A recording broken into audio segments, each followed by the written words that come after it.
In 1925, one man convinced some of Paris's wealthiest scrap metal dealers that the Eiffel Tower was up for sale. They believed him. They paid him. And here's the crazy part. He pulled the exact same scam again. His name was Victor Lustig, and he's remembered as one of the boldest con men in history. Charming, multilingual, and well-dressed, Lustig could walk into any room and make people believe he belonged there. By the 1920s, he had already made a fortune swindling wealthy Americans in elaborate scams. But it was in Paris where he pulled off his most famous trick. In the spring of 1925, Lustig read a newspaper article about how the Eiffel Tower was expensive to maintain and needed major repairs. This gave him an idea. What if he convinced people the French government planned to tear it down and sell it for scrap metal?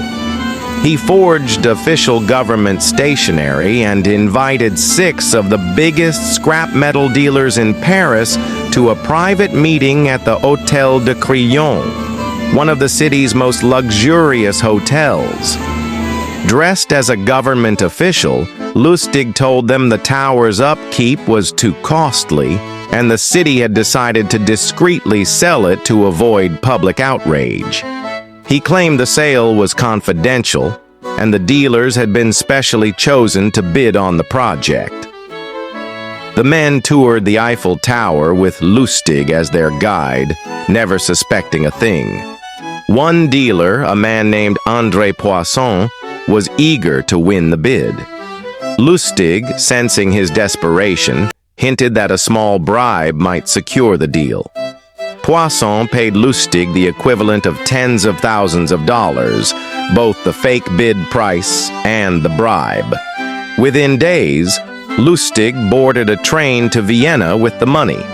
By the time Poisson realized he'd been conned, Lustig was long gone. The scam was so embarrassing that Poisson never reported it to the police. A month later, Lustig returned to Paris and ran the exact same con with another group of dealers. This time, one of the men grew suspicious and alerted the authorities before the deal went through. Lustig fled France, but by then he had already cemented his place in con artist legend.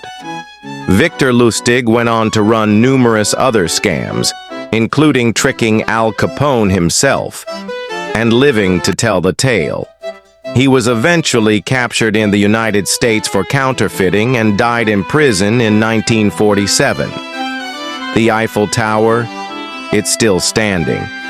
But for a brief moment in history, one man sold it not once, but twice. If you enjoyed this story, subscribe for more true and bizarre tales from history. And remember, if a deal sounds too good to be true, it probably is.